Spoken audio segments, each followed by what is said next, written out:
with the most personal rapport with Putin. But they also strolled together to enjoy. This individual is former U.S. President George Walker Bush. Despite the long-standing friction between Russia and the U.S., what led to the surprisingly strong bond between Putin and George Walker Bush? The first Russian president, Boris Yeltsin, attempted to foster good relations with Western nations. However, due to geopolitical factors in Europe, the U.S. viewed Russia as a crucial adversary. Today, let's explore how these two leaders managed to connect on a personal level despite their respective positions. In April 2008, Bush visited Russia. Putin warmly participated with him in a traditional local dance, marking a moment that defined what's now known as no-tie diplomacy and new family diplomacy. In January 2009, as Bush's presidency neared its end, he made a round of calls to bid farewell to world leaders. At that time, Dmitry Medvedev was the president of Russia, while Putin served as prime minister. Following diplomatic protocol, Bush was expected to call Medvedev alone, yet he went out of his way to also call his friend Putin personally to say goodbye. During this conversation, Bush reminisced about the times he had shared with Putin and expressed his respect and admiration. Putin, in return, offered heartfelt wishes for Bush's future success. Even though the U.S. and Russia have long been rivals, Bush emphasized that his relationship with Putin went beyond conventional political alliances. Bush even personally drove Putin around, including a tour of his father's home. On January 20, 2001, George Walker Bush was inaugurated as President of the United States and entered the White House. He placed significant emphasis on U.S.-Russia relations, viewing Russia as a key player in international politics. He planned to meet Putin as soon as he assumed office, and the two leaders first met in June 2001. Bush, guided by the advice of Michael Yeltsin, meticulously prepared for this meeting, adopting strategies to ensure a friendly dialogue between Russia and the U.S. when discussing foreign policy. These strategies brought Bush and Putin closer together.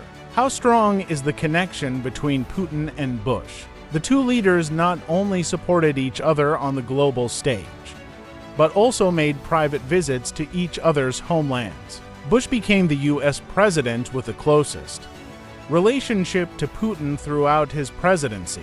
Previously, the Cold War had led to a long period of hostility between the U.S. and the Soviet Union, with intense military competition. During that era, President Ronald Reagan even referred to the Kremlin as the center of an evil empire. However, under Bush and Putin, these two former adversaries became allies working together. Their first encounter took place at a castle in Slovenia, a site filled with historical significance. While the U.S. delegation arrived early, the Russian delegation was delayed. Former U.S. Secretary of State Condoleezza Rice later described the meeting in her writings. When Putin appeared in the castle courtyard, Bush eagerly stepped out to greet him. Though Putin was not physically imposing, his confident steps exuded the strength and agility of an athlete. He appeared somewhat shy and nervous, yet his eyes were full of energy. From Rice's account, it's evident that this meeting held great importance for both leaders. Bush remembered the advice of Michael Yeltsin, seizing the opportunity to build a deeper connection with Putin. Noticing the cross that Putin wore, Bush curiously inquired about its story. Putin candidly shared that it was a cherished gift from his mother, and that it had miraculously survived a fire that destroyed his country house. This conversation brought the two closer, laying the foundation for a growing friendship. A journalist once posed a pointed question to Bush, asking whether he trusted Putin. Though the question seemed simple, it was loaded with implications. A negative response would have undoubtedly escalated tensions between the U.S. and Russia. However, Bush confidently stated that he did trust Putin, citing the sincerity and determination he saw in Putin's eyes. This trust was like two giants standing side by side, weathering the storms together. Just 3 months after their meeting, the tragic events of September 11th shocked the world.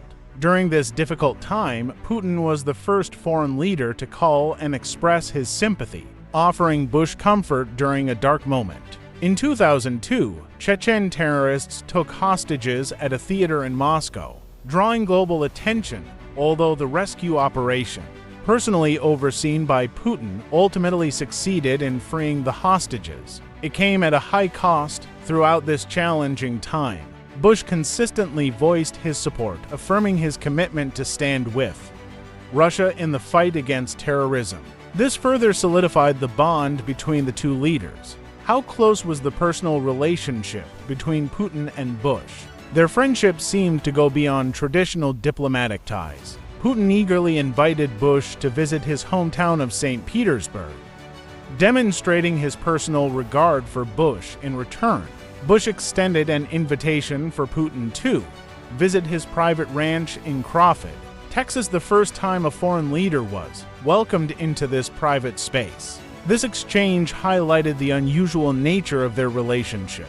However, beneath this seemingly simple friendship lay a complex power dynamic between the two nations. While the leaders appeared to get along well, they disagreed on many critical international issues. For instance, when the Iraq War broke out, Russia staunchly opposed it, aligning with France and Germany.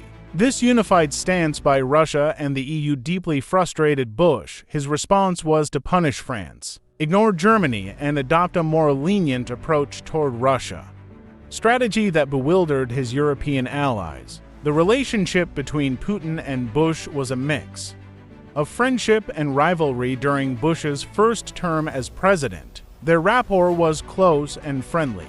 However, in Bush's second term, tensions began to rise. Bush openly criticized Putin's authoritarian tendencies, while Putin pushed back against U.S. interference in Russia's domestic affairs, particularly concerning press freedom.